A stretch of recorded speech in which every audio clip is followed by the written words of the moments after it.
Hi every one. ഇന്നത്തെ വീഡിയോയിൽ നമ്മൾ ഡിസ്കസ് ചെയ്യാനായിട്ട് പോകുന്നത് തോമസ് മോറിൻ്റെ യൂട്ടോപ്പിയനെ കുറിച്ചാണ്. നമ്മുടെ സെറ്റിൻ്റെ സിലബസിലെ ആദ്യത്തെ യൂണിറ്റിൽ രണ്ടാമത്തെ മൊഡ്യൂളായിട്ട് വരുന്ന ഒരു ടോപ്പിക്കാണ് തോമസ് മോറിൻ്റെ യൂട്ടോപ്പിയ എന്ന് പറയുന്നത്. ഇതല്ലാതെ നമ്മൾ ഈ ഒരു ടൈമിലെ, അതായത് ഈ ഏജ് ഓഫ് റിവൈവൽ എന്ന് നമ്മൾ പറയുന്ന ഏജിൻ്റെ ഹിസ്റ്റോറിക്കൽ ബാക്ക്ഗ്രൗണ്ട്, തോമസ് മെലോറിയുടെ ലെ മോറ്റയുടെ ആർത്തർ, ഇതൊക്കെയാണ് നമ്മൾ ഈ ഒരു രീതിയിൽ ഈ ഒരു മൊഡ്യൂളിൽ കവർ ചെയ്യുന്ന ബാക്കി ടോപ്പിക്സ് എന്ന് പറയുന്നത്. പക്ഷേ തോമസ് മോറിൻ്റെ യൂട്ടോപ്പിയ നമ്മൾ കുറച്ച് ഡീറ്റെയിൽഡ് ആയിട്ട് തന്നെ നോക്കേണ്ട ഒരു കാര്യമാണ്.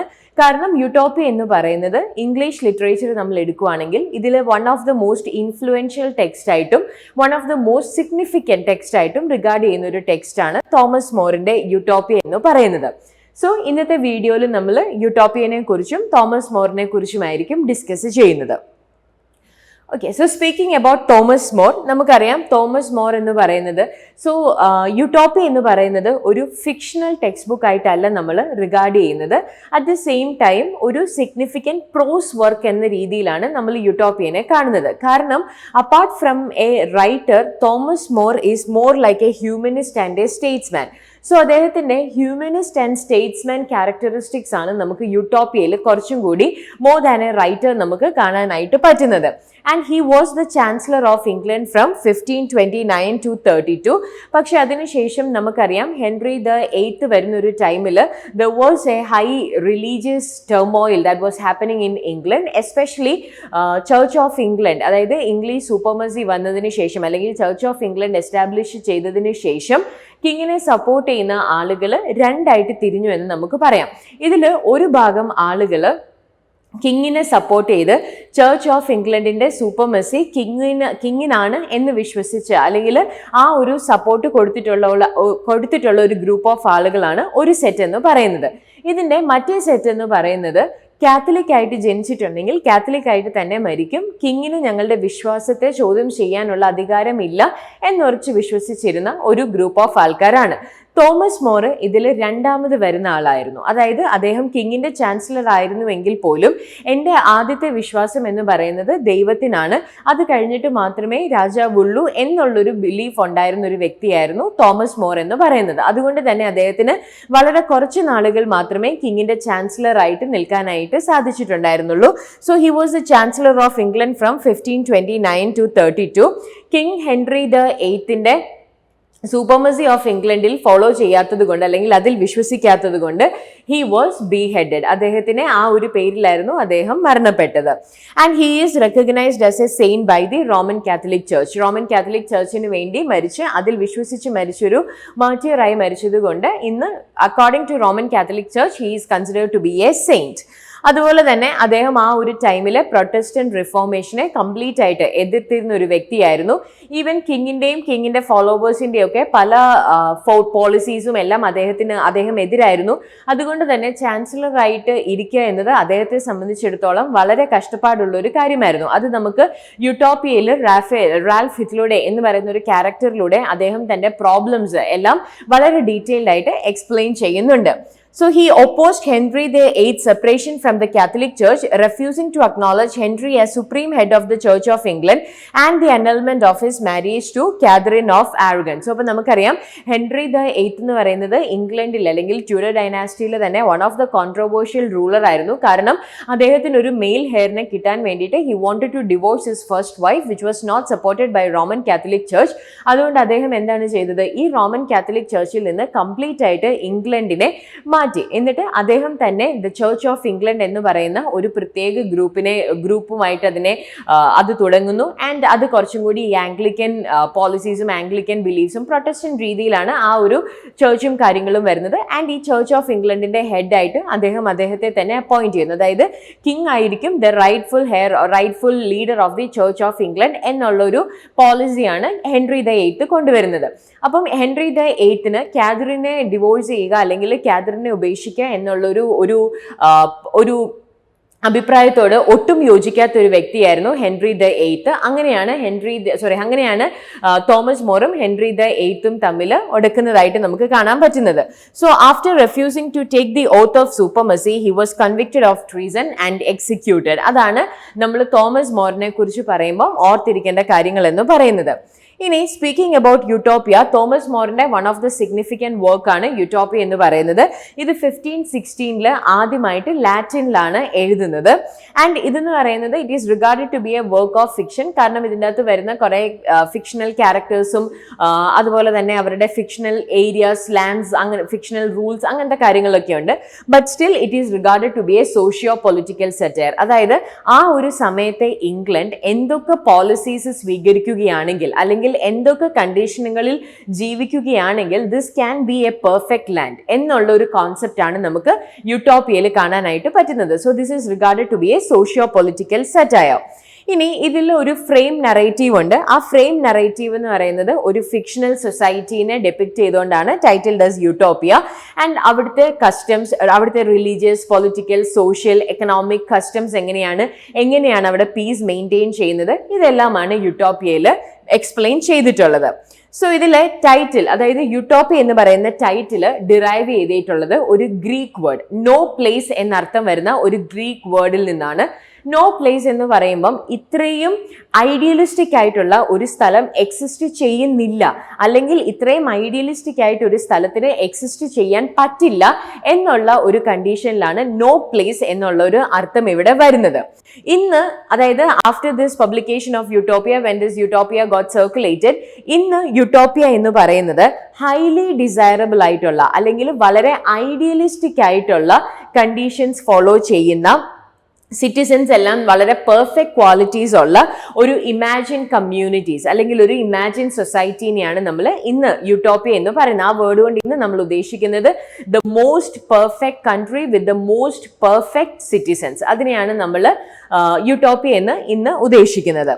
So More wrote Utopia during the age of discovery, when European voyages of exploration were bringing a newfound sense of possibility to Europe. So More Utopia എഴുതുന്ന സിറ്റുവേഷൻ എന്ന് പറയുന്നത് അല്ലെങ്കിൽ കോണ്ടെക്സ്റ്റ് എന്ന് പറയുന്നത് ഏജ് ഓഫ് ഡിസ്കവറിയുടെ ടൈമാണ്. ഏജ് ഓഫ് ഡിസ്കവറി എന്ന് പറയുമ്പോൾ Europe അവരുടെ വോയേജസിലൂടെ ഇന്ത്യ, അമേരിക്ക മുതലായ പല സ്ഥലങ്ങളും കണ്ടുപിടിക്കുന്ന ഒരു ടൈമാണ്. സോ ഇങ്ങനെ ഒരു ലാൻഡ് എക്സിസ്റ്റ് ചെയ്യുന്നുണ്ട് എന്ന് പറഞ്ഞാലും അത് വിശ്വസനീയമായ ഒരു സിറ്റുവേഷൻ ആണ് ഏജ് ഓഫ് ഡിസ്കവറി എന്ന് പറയുന്നത്. സോ അതാണ് യൂട്ടോപ്പിയയുടെ കോണ്ടെക്സ്റ്റ് എന്ന് പറയുന്നത്. ഇനി അതുപോലെ തന്നെ More he began writing Utopia while he was send as part of an English commission under king Henry the 8th to the Netherlands. The mission was to negotiate on behalf of the English wool trade which had suffered losses. അപ്പം Utopia അദ്ദേഹം എഴുതി തുടങ്ങുന്നത് Henry the 8th അദ്ദേഹത്തിന്, നമ്മൾ പറഞ്ഞു അദ്ദേഹം ഒരു councillor ആയിരുന്നു, സോ അദ്ദേഹത്തിനെ നെതർലൻഡ്സിലോട്ട് ഒരു നെഗോഷിയേഷന് വേണ്ടി വിടുവാണ്. ആ ഒരു ടൈമിലാണ് അദ്ദേഹം ഈ യൂട്ടോപ്പിയ എഴുതി തുടങ്ങുന്നത്. ആൻഡ് ഈ ഒരു മിഷന്റെ ടൈമിലാണ് തോമസ് മോർ പീറ്റർ ഗിൽസിനെ മീറ്റ് ചെയ്യുന്നത്.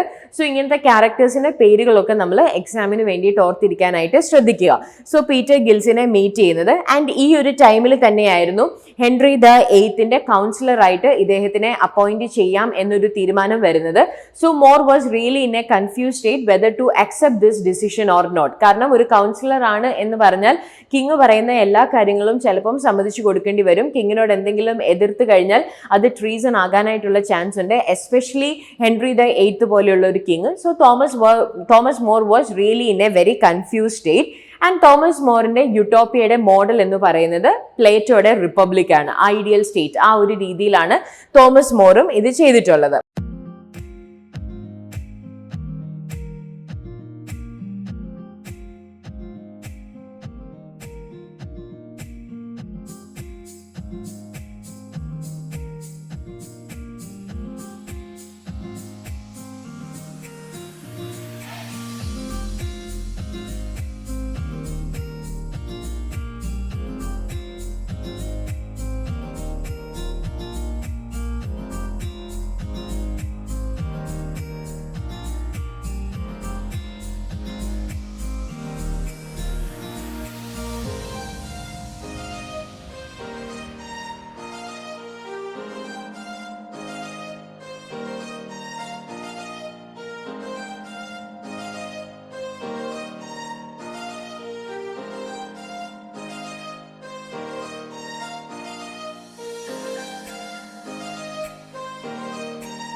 ഇനി നമ്മൾ യൂട്ടോപ്പിയനെ കുറിച്ച് നോക്കുമ്പോൾ നമ്മൾ ഓർത്തിരിക്കേണ്ട കുറച്ച് കാര്യങ്ങളാണ്. യൂട്ടോപ്പിയ ആദ്യമായിട്ട് എഴുതിയത് 1516 ലാറ്റിനിലാണ് ഈ ഒരു വർക്ക് ആദ്യമായിട്ട് എഴുതുന്ന സ്ഥലം ഇംഗ്ലണ്ടിലെ നെതർലാൻഡ്സിൽ. തോമസ് മോർ ഹെൻറി ദ എയ്ത്തിന്റെ ആവശ്യപ്രകാരം ഒരു നെഗോഷിയേഷന് വേണ്ടിയിട്ട് നെതർലാൻഡ്സിൽ വരുന്ന ഒരു ടൈമിലാണ് എഴുതുന്നത്. ആൻഡ് ഈ ലിറ്റററി പീരീഡ് എന്ന് പറയുന്നത് റിനൈസൻസ് ഹ്യൂമനിസത്തിന്റെ, അതായത് ഏർലി ഹ്യൂമനിസത്തിന്റെ ഒരു ബിഗിനിങ് ആണ്. ആൻഡ് ഈ ജോണർ എന്ന് പറയുന്നത് യൂട്ടോപ്പിയൻ ഫിക്ഷൻ, ഫിലോസഫിക്കൽ ഡയലോഗ്, സറ്റയർ, ഈ 3 കാറ്റഗറിയിലും വരുന്ന ഒരു വർക്കാണ് യൂട്ടോപ്പിയ എന്ന് പറയുന്നത്. പിന്നെ ഇതിന്റെ സെറ്റിംഗ് എന്ന് പറയുന്നത് ആന്റ്വേർപ്പ്, ഇംഗ്ലണ്ടിലുള്ള ആന്റ്വേർപ്പ് ആണ് ഇതിൽ ഒന്നാമത്തെ സെറ്റിംഗ്. ആൻഡ് ഇതിന്റെ രണ്ടാമത്തെ സെറ്റിംഗ് ആണ് യൂട്ടോപ്പിയ എന്ന് പറയുന്നത്. സോ ആന്റ്വേർപ്പ് ആൻഡ് യൂട്ടോപ്പിയ ആണ് ഇതിന്റെ സെറ്റിംഗ് എന്ന് പറയുന്നത്. ഇനി നമ്മൾ യൂട്ടോപ്പിയനെ കുറിച്ച് പറയുകയാണെങ്കിൽ യൂട്ടോപ്പിയ 2 ബുക്കായിട്ടാണ് ഡിവൈഡ് ചെയ്തിട്ടുള്ളത്. ബുക്ക് 1ഉം ബുക്ക് 2ഉം. യൂട്ടോപ്പിയ ഓപ്പൺ ചെയ്യുന്ന ഒരു സമയത്ത് തോമസ് മോർ ഈ മിഷന്റെ ഭാഗമായിട്ട് നെതർലാൻഡ്സിലാണ്. He is serving as an ambassador sent by King Henry VIII of England to hold negotiations concerning English wool trade. അതിനുശേഷം അദ്ദേഹം ആന്റ്വേർപ്പിലോട്ട് ട്രാവൽ ചെയ്യാണ്. അവിടെ വെച്ച് അദ്ദേഹം 2 പേരെ മീറ്റ് ചെയ്യാണ്. ഒന്ന് പീറ്റർ ഗിൽസും മറ്റത് റാഫേൽ ഹിത്ലോഡയും. പീറ്റർ ഗിൽസ് ഒരു റിയൽ ലൈഫ് ക്യാരക്ടറാണ്. റാഫേൽ ഹിത്ലോഡെ ഒരു ഫിക്ഷണൽ ക്യാരക്ടറാണ്. സോ ഇതിൽ ഹിത്ലോഡെയാണ് പിന്നീട് യൂട്ടോപ്പിയയുടെ മെയിൻ നറേറ്റർ ആയിട്ട് വരുന്നത്. സോ അപ്പൊ ഇതിൽ ഓർത്തിരിക്കേണ്ട ഒരു കാര്യം എന്ന് പറഞ്ഞു കഴിഞ്ഞാൽ ഹിത്ലോഡെ എന്ന് പറയുന്ന പേരിന്റെ അർത്ഥം ദ സ്പീക്കർ ഓഫ് നോൺസെൻസ് എന്നാണ്. സോ ഇങ്ങനെ ഒരു കാര്യം എക്സിസ്റ്റ് ചെയ്യാം. അതായത് ഇദ്ദേഹം ചിലപ്പോൾ ഈ പറയുന്നത് പോലെ ബോസ്റ്റ് ചെയ്ത് പറയുന്നതായിരിക്കാം, അല്ലെങ്കിൽ ഇല്ലാത്ത കാര്യങ്ങൾ പറയുന്നതായിരിക്കാം എന്നുള്ള ഒരു ക്രെഡിബിലിറ്റി കുറയ്ക്കാൻ വേണ്ടിയിട്ടാണ് ഈ റാഫേൽ ഹിത്ലോഡെ എന്നുള്ള ഒരു പേര് അദ്ദേഹത്തിന് കൊടുക്കുന്നത്.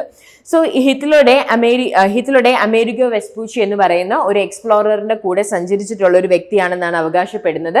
അദ്ദേഹം പല സ്ഥലങ്ങളിൽ പോയിട്ടുണ്ട്. അതിൽ അദ്ദേഹം കാണുന്ന ഒരു സ്ഥലമാണ് യൂട്ടോപ്പിയ, അല്ലെങ്കിൽ കണ്ട ഒരു സ്ഥലമാണ് യൂട്ടോപ്പിയ എന്നൊരു രീതിയിലാണ് അദ്ദേഹം യൂട്ടോപ്പിയനെ കുറിച്ച് പറയാനായിട്ട് പോകുന്നത്. So it was in the new world that he came into contact with the Utopians and island people who live in what Hythloday thinks to be the most perfectly organised commonwealth in the world. ഇനി ഇവിടെ നമുക്കറിയാം, നമ്മൾ തുടക്കത്തിൽ പറഞ്ഞു Henry the എയ്ത്തിന്റെ counsellor ആകണമോ വേണ്ടയോ എന്ന് തോമസ് മോർ ഒരു ഹൈലി കൺഫ്യൂസ്ഡ് സ്റ്റേറ്റിൽ നിൽക്കുന്നതായിട്ട് നമുക്ക് കാണാനായിട്ട് പറ്റും. ഈ കൺഫ്യൂഷൻ എന്താണ്, ഈ കൺഫ്യൂഷന്റെ ഉത്തരം എന്താണ്, എന്തുകൊണ്ടാണ് ഇത്രയും വലിയൊരു പൊസിഷൻ കിട്ടിയിട്ട് തോമസ് മോറിന് അത് അക്സെപ്റ്റ് ചെയ്യാൻ ഒരു മടി, ഇതെല്ലാം തോമസ് മോർ എക്സ്പ്ലെയിൻ ചെയ്യുന്നത് ഹിത്ലോഡയുടെ ക്യാരക്ടറിലൂടെയാണ്. അതായത് why Hythloday refuses to be the counsellor. Princes are too interested in chivalry and war to heed wisdom, and his fellow councillors would be proud and corrupt, and a councillor would be forced to approve of bad laws and policies or else go mad.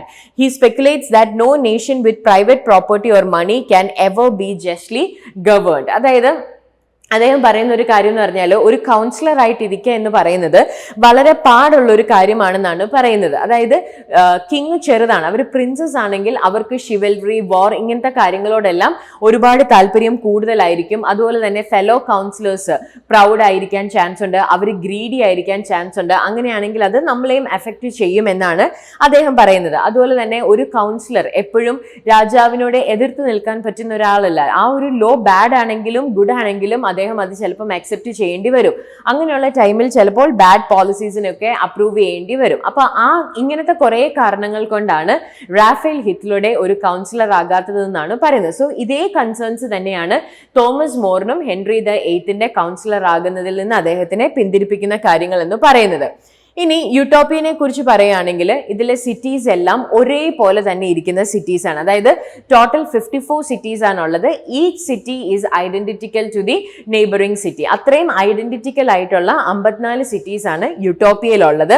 ഇതിന്റെ capital എന്ന് പറയുന്നത് അമോറോട്ട് ആണ്. അമോറോട്ട് capital ആകാൻ കാരണം യൂട്ടോപ്പിയയുടെ central അത് ഇരിക്കുന്നത് കൊണ്ടാണ്. അല്ലെങ്കിൽ അതിന് പ്രത്യേകിച്ച് വലിയ ഫീച്ചേഴ്സോ കാര്യങ്ങളോ ഒന്നുമില്ല. ജനറൽ യൂട്ടോപ്പസ് ആണ് യൂട്ടോപ്പിയയുടെ ഫൗണ്ടർ എന്ന് പറയുന്നത്. ഇനി ഇവരുടെ ഒരു പ്രത്യേകത എന്ന് പറഞ്ഞാൽ യൂട്ടോപ്പിയയിലെ ഒരു സിറ്റിസൺസിനും ഒരു ഇൻഡിവിജ്വൽ പ്രോപ്പർട്ടി എന്ന് പറയുന്ന ഒരു കോൺസെപ്റ്റ് ഇല്ല. അതായത് ഇവിടെയുള്ള എല്ലാ കാര്യങ്ങളും, അതായത് ആ നേഷന്റെ എല്ലാ റിസോഴ്സസും അവർ ഈക്വലി ഷെയർ ചെയ്യുവാണ്. അതായത് ലാൻഡ് തൊട്ട് കഴിക്കുന്ന ഫുഡ് വരെ അല്ലെങ്കിൽ എല്ലാ കാര്യങ്ങളും ഈക്വലി ഷെയർ ചെയ്യുന്ന രീതിയിൽ പബ്ലിക് പ്രോപ്പർട്ടി എന്നുള്ളൊരു കോൺസെപ്റ്റ് ആണ് കൂടുതലായിട്ടും യൂട്ടോപ്പിയയിലുള്ളത്. പ്രൈവറ്റ് പ്രോപ്പർട്ടി അല്ലെങ്കിൽ അക്യുമുലേഷൻ ഓഫ് വെൽത്ത് ഇങ്ങനത്തെയുള്ള കോൺസെപ്റ്റുകളിലൊന്നും യൂട്ടോപ്പിയക്കാർ വിശ്വസിക്കുന്നില്ല. അതായത് മണി എന്ന് പറയുന്ന ഒരു കോൺസെപ്റ്റ് യൂട്ടോപ്പിയയിൽ എക്സിസ്റ്റ് ചെയ്യുന്നില്ല. അതുപോലെ തന്നെ ഗോൾഡിനും യൂട്ടോപ്പിയയിൽ ഒരു വാല്യൂ ഉള്ളതായിട്ട് നമുക്ക് കാണാനായിട്ട് പറ്റത്തില്ല. ഇനി യൂട്ടോപ്പിയയിലെ ഫാമിലി സ്ട്രക്ചർ എങ്ങനെയാണെന്ന് ചോദിച്ചു കഴിഞ്ഞാൽ യൂട്ടോപ്പിയൻസ് എല്ലാവരും ഒരു പേട്രിയാർക്കൽ ഫാമിലിയിലാണ് താമസിക്കുന്നത്. ആൻഡ് ഇവിടെ ഏകദേശം 10 to 16 ആളുകളാണ് ഒരു ഫാമിലിയിൽ ഉള്ളത്. സോ ഇപ്പോൾ ഈ 10 to 16 ആളുകൾ ഒന്നിച്ച് താമസിക്കുന്ന ഒരു സെറ്റപ്പാണ് യൂട്ടോപ്പിയയിലുള്ളത്. അതുപോലെ തന്നെ യൂട്ടോപ്പിയൻസ് കൂടുതലും വർക്ക് ചെയ്യുന്നത് അഗ്രികൾച്ചറാണ്. അവരുടെ മെയിൻ ഒക്കുപ്പേഷൻ എന്ന് പറയുന്നത് ഫാമിംഗ് ആണ്. അതല്ലാതെ അവർ ഒരു ക്രാഫ്റ്റും കൂടി അറിഞ്ഞിരിക്കും. ഇനി അവര് ഒരു ദിവസം അങ്ങനെ ഒരുപാട് വർക്ക് ചെയ്യുന്ന ആളുകളല്ല. ഒരു ദിവസം 6 മണിക്കൂറായിരിക്കും അവർ വർക്ക് ചെയ്യുക. അപ്പൊ അവര് വർക്ക് ചെയ്യുകയോ ഈറ്റ് ചെയ്യുകയോ സ്ലീപ്പ് ചെയ്യാത്ത സമയത്ത് അവർക്ക് ഇഷ്ടമുള്ള കാര്യങ്ങൾ ചെയ്യാൻ ദേ ആർ അലൗഡ്. അപ്പം ഇങ്ങനെയാണ് അവിടുത്തെ ഒരു റൂൾ എന്ന് പറയുന്നത്. 6 hours ഓഫ് ലേബർ ആണ് ഒരു ദിവസം ചെയ്യാറുള്ളത്. പിന്നെ ലോയേഴ്സ് എന്ന് പറയുന്ന ഒരു കോൺസെപ്റ്റ് ആ ഒരു യൂട്ടോപ്പിയയിലില്ല. കാരണം ഇവിടെ എന്താണ് ക്രൈംസ് കൂടുതലാണ്. ഇവിടെ ഉള്ള ക്രൈം എന്ന് പറയുന്നത് അഡൽറ്ററിയാണ്, അല്ലെങ്കിൽ ഇവർ പണിഷ് ചെയ്യുന്ന ക്രൈം എന്ന് പറയുന്നത് അഡൽറ്ററിയാണ്. അഡൽറ്ററി കമ്മിറ്റ് ചെയ്തിട്ടുള്ള ഒരു വ്യക്തി he is force to bondage, അതായത് അദ്ദേഹം പിന്നീട് സ്ലേവ് ആകുവാണ്. അദ്ദേഹം 2 തവണ അഡൽട്ടറി ചെയ്തിട്ടുണ്ടെങ്കിൽ he or she will be sentenced to death. അപ്പൊ ഇതാണ് അഡൽട്ടറിക്ക് അവിടെയുള്ള പണിഷ്മെന്റ് എന്ന് പറയുന്നത്. അത് മാത്രമാണ് അവിടെ ഒരു ക്രൈം ആയിട്ട് കൺസിഡർ ചെയ്യുന്നത്. പിന്നെ വിമന്റെ കല്യാണപ്രായം എന്ന് പറയുന്നത് 18 ആണ്. അതുപോലെ തന്നെ മെന്നിന്റെ 22, 18 and 22 ആണ് ഇതിന്റെ ഒരു ഏജ് എന്ന് പറയുന്നത്. പിന്നെ ഡിവോഴ്സ് എന്ന് പറയുന്നത് അവിടെ ഒട്ടും പോപ്പുലർ അല്ല. ഡിവോഴ്സ് സമ്മതിക്കുന്ന ഒരേ ഒരു സിറ്റുവേഷൻ എന്ന് പറയുന്നത് ടോർച്ചർ ഉണ്ടാകുമ്പോൾ, അല്ലെങ്കിൽ അബ്യൂസ് ഉണ്ടാകുമ്പം, അല്ലെങ്കിൽ അഡൽറ്ററി. ഈ 2 കേസസിൽ മാത്രമാണ് അവിടെ ഡിവോഴ്സ് എന്ന് പറയുന്നത് ഒരു ഓപ്ഷൻ ആയിട്ട് വരുന്നത്. പിന്നെ യൂട്ടോപ്പിയൻസ് ഫേവർ ചെയ്യാത്തൊരു കാര്യമാണ് ഗാംബ്ലിംഗ്. അതായത് ഗാംബ്ലിന്റെ ഭാഗമായിട്ട് വരുന്നതാണ് ഡൈസിങ്, കാർഡ്സ്, ഇങ്ങനെയുള്ള കാര്യങ്ങളൊന്നും യൂട്ടോപ്പിയൻസ് ഫേവർ ചെയ്യാറില്ല. പിന്നെ സ്ലേവറിനെ കുറിച്ച് പറയുവാണെങ്കിൽ സ്ലേവറി എന്ന് പറയുന്നത് യൂട്ടോപ്പിയയിലുള്ള ഒരു ഫീച്ചറാണ്. കാരണം ആ ഒരു ടൈമിൽ യൂറോപ്യൻസ് സ്ലേവറി തുടങ്ങുകയാണ്. So they are not completely against the slavery. So heinous crimes ചെയ്തിട്ടുള്ള ആളുകൾക്കുള്ള ഒരു പനിഷ്മെന്റ് ആയിട്ടാണ് ഇവിടെ സ്ലേവറിനെ കാണുന്നത്. അതുപോലെ തന്നെ വോർ, യൂട്ടോപ്പിയ വേറെ ഏതെങ്കിലും ഒരു നാടുമായിട്ട് യുദ്ധത്തിന് പോകുന്നു, അവിടുന്ന് ആളുകളെ പിടിക്കുന്നു, അവർ സ്ലേവ് ആയിട്ടാണ് നിൽക്കുന്നത്. അതുപോലെ പക്ഷെ അവരുടെ മക്കൾ അവർ സ്ലേവറിയിൽ ഉള്ളവരല്ല. Childrens of slaves are not born into slavery. ഇതാണ് സ്ലേവറിനെ കുറിച്ചുള്ള മെയിൻ ആയിട്ടുള്ള ഒരു യൂട്ടോപ്പിയൻ പ്രിൻസിപ്പിൾ എന്ന് പറയുന്നത്. പിന്നെ യൂട്ടോപ്പിയൻസിന്റെ ചീഫ് ഏരിയ ഓഫ് എൻക്വയറി, അതായത് അവരുടെ പെർസ്യൂട്ട് എന്ന് പറയുന്നത് തന്നെ ഹാപ്പി ആയിട്ട് ഇരിക്കുക എന്നുള്ളതാണ്. ഹാപ്പിനെസ് ആണ് അവരുടെ മെയിൻ ഏരിയ, അല്ലെങ്കിൽ മെയിൻ ഏരിയ ഓഫ് കൺസേൺ എന്ന് പറയുന്നത്. പിന്നെ ദേ ആർ എസെൻഷ്യലി ഹിഡോണിസ്റ്റ്, അതായത് പ്ലഷർ ആണ് ലൈഫിലെ ഏറ്റവും ഇമ്പോർട്ടന്റ് ആയിട്ടുള്ള ഒരു കാര്യം എന്ന് വിശ്വസിക്കുന്ന ഒരു ഗ്രൂപ്പ് ഓഫ് ആൾക്കാരാണ് യൂട്ടോപ്പിയൻസ് എന്ന് പറയുന്നത്. ആൻഡ് യൂട്ടോപ്പിയൻസിന്റെ ഹൈ പ്ലഷർ എന്ന് പറയുന്നത് exercise of virtue and conscious ആണ്. അതായത് നമുക്ക് പ്ലഷറിന് വേണ്ടിയിട്ട് ഗാംബിൾ ചെയ്യാം, അങ്ങനെയല്ല, നന്നായിട്ട് ജീവിക്കുന്നത് വഴി സന്തോഷം കണ്ടെത്തുക. അങ്ങനെ ഒരു ഐഡിയലിസ്റ്റിക് പ്രിൻസിപ്പിൾ ആണ് പൊതുവെ യൂട്ടോപ്പിയൻസ് ഫോളോ ചെയ്യുന്നത്. ഇനി അടുത്തൊരു ഇമ്പോർട്ടന്റ് കാര്യമാണ് യൂട്ടോപ്പിയൻസിന്റെ റിലീജിയൻ എന്ന് പറയുന്നത്. യൂട്ടോപ്പിയൻസ് ഒരു എല്ലാ ടൈപ്പ് റിലീജിയനെയും അക്സെപ്റ്റ് ചെയ്യുന്നു എന്നുള്ളൊരു കോൺസെപ്റ്റ് ആണ്. പക്ഷേ they do not favour atheism. ദൈവമില്ല എന്നൊരു വിശ്വാസത്തിലോട്ട് യൂട്ടോപ്പിയൻസ് അനുവദിക്കില്ല. So they hold the soul to be immortal and destined by God for happiness. അതായത് ഗുഡ് ഡീഡ്സ് എല്ലാം റിവാർഡ് ചെയ്യപ്പെടും, ബാഡ് ഡീഡ്സ് എല്ലാം ആഫ്റ്റർ ലൈഫിൽ പനീഷ്ഡ് ആകും. ഈ ഒരു വിശ്വാസമുള്ളവരാണ് യൂട്ടോപ്പിയൻസ്. അവർക്ക് ഏത് ദൈവത്തെ വേണമെങ്കിലും വിശ്വസിക്കാം, സൺ തൊട്ട് ഒരു മനുഷ്യനെ വരെ വേണമെങ്കിലും വിശ്വസിക്കാം. പക്ഷേ എയ്ത്തിസം എന്ന് പറയുന്നത് ഇറ്റ് ഈസ് നോട്ട് ടോളറേറ്റഡ്. അതായത് എയ്ത്തിസം എന്ന് പറയുന്നത് ഇറ്റ് ഈസ് റീബ്യൂക്ക്. പക്ഷെ അങ്ങനെയുള്ളവരെയും വേറൊന്നും ചെയ്യുന്നതായിട്ട് യൂട്ടോപ്പിയയിൽ പറയാനായിട്ട് പറ്റത്തില്ല. പിന്നെ അതുപോലെ തന്നെ only people who condemn other religions and attempt to force others to their opinions are subject to exile or bondage. അതായത് ഞാൻ വേറൊരാളെ അയാളുടെ വിശ്വാസം ഉപേക്ഷിക്കാൻ പ്രേരിപ്പിക്കുക, എൻ്റെ വിശ്വാസം സ്വീകരിക്കാനായിട്ട് പ്രേരിപ്പിക്കുക, ഈ 2 കോൺസെപ്റ്റ് ആണ് അവിടെ ഒട്ടും സഹിക്കാൻ പറ്റാത്തത്. എല്ലാവരും അവരവരുടെ വിശ്വാസമായി മുന്നോട്ട് പോവുക. And all people worship in the same churches together, and the priests are elected by secret ballot to provide the community with spiritual guidance. അതായത് ഞാനിപ്പം ജീസസ് ക്രൈസ്റ്റിനെയാണ് വിശ്വസിക്കുന്നത്, ഞാൻ സണ്ണിനെയാണ് വിശ്വസിക്കുന്നതെങ്കിലും എല്ലാവരും ഒന്നിച്ച് ഒരു ചർച്ചിൽ വന്നിട്ടായിരിക്കും ഈ പറയുന്ന റിലീജിയസ് സെർമണീസും കാര്യങ്ങളും എല്ലാം നടത്തുന്നത്. ഓക്കെ, സോ അപ്പൊ ഇതിന്റെ കൺക്ലൂഷൻ ആയിട്ട് പറയുകയാണെങ്കിൽ യൂട്ടോപ്പിയയിലെ എല്ലാ റൂൾസും മോർ അംഗീകരിക്കുന്ന ഒരു ഇതല്ല. പക്ഷെ അദ്ദേഹത്തിന് ഫീൽ ചെയ്യുന്നത് ഇങ്ങനത്തെ കുറച്ച് റൂൾസുകളെല്ലാം യൂറോപ്പിൽ വരികയാണെങ്കിൽ it can bring great changes to Europe എന്നുള്ള ഒരു കോൺസെപ്റ്റാണ് അദ്ദേഹം പറയുന്നത്. എസ്പെഷ്യലി റിലീജിയന്റെ കേസിലും അതുപോലെ തന്നെ എന്താണ് ഈ പറയുന്ന കൗൺസിലർ അങ്ങനത്തെ കുറെ കേസസിലൊക്കെ യൂട്ടോപ്പിയൻ റൂൾസ് യൂറോപ്പിൽ വന്നിരുന്നുവെങ്കിൽ ഒരുപാട് മാറ്റങ്ങൾ കൊണ്ടുവരാമായിരുന്നു എന്നുള്ളൊരു രീതിയിലാണ് തോമസ് മോറിന്റെ യൂട്ടോപ്പി എന്നതൊരു പൊളിറ്റിക്കൽ സെറ്റയർ ആയിട്ട് മാറുന്നത്. ഇനി ജൂലൈ 2023 ഒരു ക്വസ്റ്റ്യൻ ഉണ്ടായിരുന്നു. Which among the following is not accepted by the people in utopia? Sun worship, moon worship, atheism and Christianity. So നമുക്കറിയാം കറക്റ്റ് ആൻസർ എന്ന് പറയുന്നത് എയ്ത്തിസം ആണ്. അത് അത്ര അക്സെപ്റ്റ് ചെയ്തിട്ടുള്ള ഒരു കാര്യമായിരുന്നില്ല. സോ സൺ വർഷിപ്പോ മൂൺ വർഷിപ്പോ ക്രിസ്ത്യാനിറ്റിയോ നമുക്ക് ഇഷ്ടമുള്ള ഏത് ഡേറ്റീസിനെ വേണമെങ്കിലും നമുക്ക് ബിലീവ് ചെയ്യാം. എയ്ത്തിസം മാത്രം അവിടെ അത്രയ്ക്ക് അപ്രീഷിയേറ്റ് ചെയ്തിട്ടുള്ള ഒരു കാര്യമായിരുന്നില്ല.